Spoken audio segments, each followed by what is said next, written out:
मेरे बाबू मेरे सोना, तुम इश्क में न रोना। मैं लाख ब्रेकअप कर लूं, तुम ही मेरे होना। तुम ही मेरे होना। मेरे बाबू मेरे सोना, तुम इश्क में न रोना। मैं लाख ब्रेकअप कर लूं, तुम ही मेरे होना। मुंह बंद कर हमरो के कुछ कहे दे, अरे कहे दे। अब बस कर रे पगली रहे दे, अब बस कर रे पगली रहे दे। दर्द देले बारी ऊ पहले सहे दे।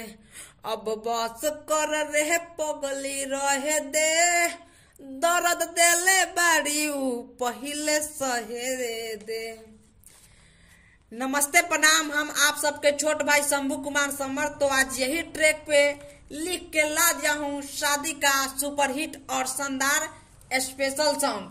तो सॉन्ग स्टार्ट करने से पहले आप सबसे एक रिक्वेस्ट है कि हमारे चैनल पे नए हैं तो हमारे चैनल को सब्सक्राइब कर लीजिए, ताकि जब भी मैं ऐसे हिट मैटर लिख के डालूं तो सबसे पहले आप सबके पास पहुंचे। यह एक लेडीज मैटर सॉन्ग है, जैसा कि शादी विवाह में ज्यादातर लेडीज सॉन्ग ही बजता है। तो दुल्हन का सखी क्या कह रही है, इस गाने के माध्यम से दुल्हा के बारे में चलिए स्टार्ट करते हैं। सुनो ये सखी सुनो, नहीं कान अपन मुना। दुल्हा के भाई आन्हर लागोता सफा बानर। अरे सखी सुनो ये सखी सुनो, नहीं कान अपन मुना।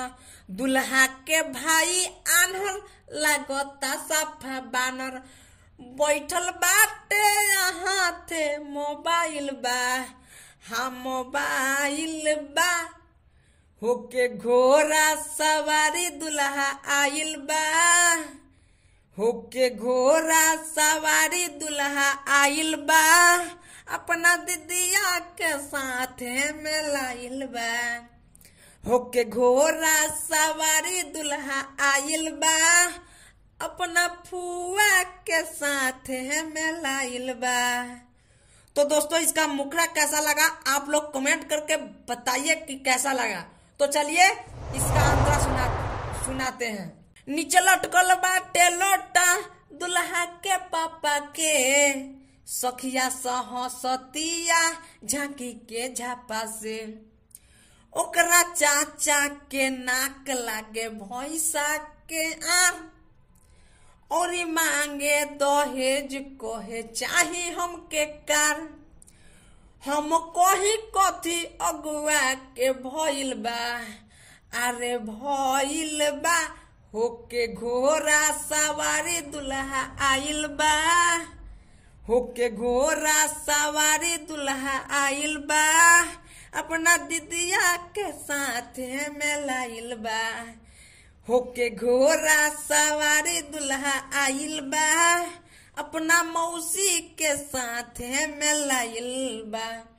तो दोस्तों इसका अंतरा कैसा लगा आप लोग कमेंट करके बताइएगा। और अगर हमारे चैनल पर नए होंगे तो चैनल को सब्सक्राइब कर लीजिएगा। तो चलिए इसका नाम अंतरा बताते हैं। आइल बरियतिया सब है भूखाइल लागता। अंगना में डीजे द्वारा बैंड बाजा बाजता। शंभू समर गाना सुपर हिट लिखेला। बरियतिया के बहिनी बाजार बिकेला। गजबे खात बाटे खाना खोखुआइल बा, खोखुआइल बा। होके घोड़ा सवारी दुल्हा आइल बा, कि होके घोड़ा सवारी दुल्हा आइल बा। अपना दीदिया के साथ में लाइल बा। होके घोड़ा सवारी दुल्हा आइल बा। अपना फुआ के साथ में लाइल बा। तो दोस्तों ऐसा गाना कम ही मिलता है लिखा हुआ और फुल फ्री। तो ऐसे गाने लेने के लिए हमारे चैनल को सब्सक्राइब कर लीजिए, ताकि जब भी मैं ऐसे हिट मैटर लिख के डालूं तो सबसे पहले आप सबके पास पहुंचे।